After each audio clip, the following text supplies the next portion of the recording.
Writing about Silversun Pickups is a bit personal for me because the album Neck of the Woods was the first album review I ever posted online. Several years later, the Los Angeles-based alternative band is pushing on with a new producer and newly found focus. The band's fifth studio album, Widow's Weeds, aims to be an album about change, growing up, and letting go of things. Widow's Weeds comes at a time where Brian Aubert was trying to become sober and realizing it's alright to mourn and reflect in sadness. That's a tumultuous time to go through, let alone write through and create. But according to Brian, it's okay to have those feelings and you can come out better after going through them. That's a mature take and a good focus for a new album. Silversun Pickups, in my opinion, are a great example of a studio band. Their highlights and talents shine when taken into the studio. Going back to the days of Swoon, where heads were really turning toward the band, it was clear that this mixing and production on Silversun's albums is always a strong point, and the talents of the band from the whispery vocals to the strong bass lines are clear. So with Widow's Weeds, I came into this album hoping for something along the lines of Swoon, with sweeping build-ups in each song and great bridges where everything cuts loose.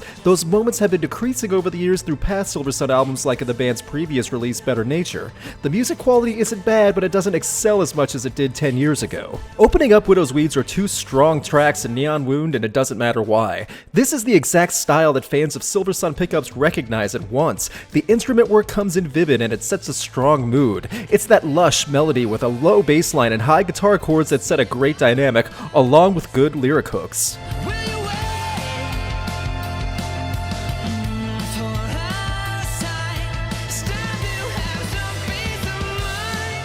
Those bridges that I talked about previously where the sound builds and it's a high point, that's shown in a song like It Doesn't Matter Why. Silversun are great at creating these moments. The song structure flows well because of it, and it gives you replay value because the buildup is so good. The rise in energy isn't capitalized on through the album though, as so much of listening through Widow's Weeds is a solid track followed by an uninspired studio session that sounds like 90s alt-rock filler tracks.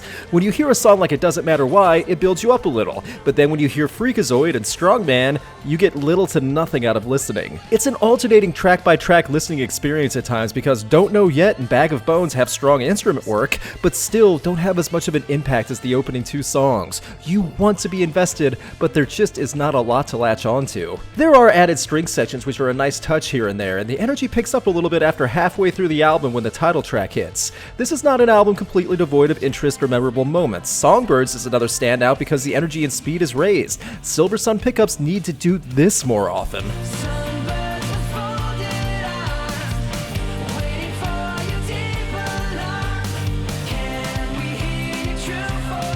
Widow's Weeds falls into the same trap again though with Simpatica, which is a slower, string-filled track that brings everything to a crawl. It's a generic sounding track with no real emotion or identity.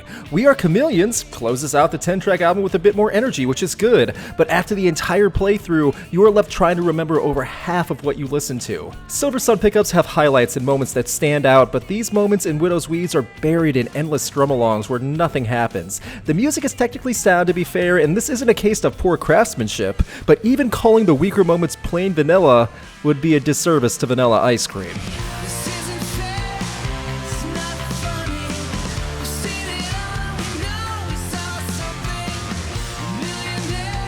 The best part of Silversun Pickups is that build-up in volume to a great chorus or bridge, along with a really good instrument work. You only get moments of that here in Widow's Weeds. It's unfortunate because you can tell they still have that ability, but over half this album feels like you're getting through the weeds just to find something good. Overall, Widow's Weeds has a few songs that shine, but are featured in an album that is loaded to the brim with filler. Die-hard Silversun Pickup fans might find gems in lyric lines and occasional bridges, but casual fans won't have much to enjoy. It's an alternative album that feels out of time, but it also makes you wish for something more eventful.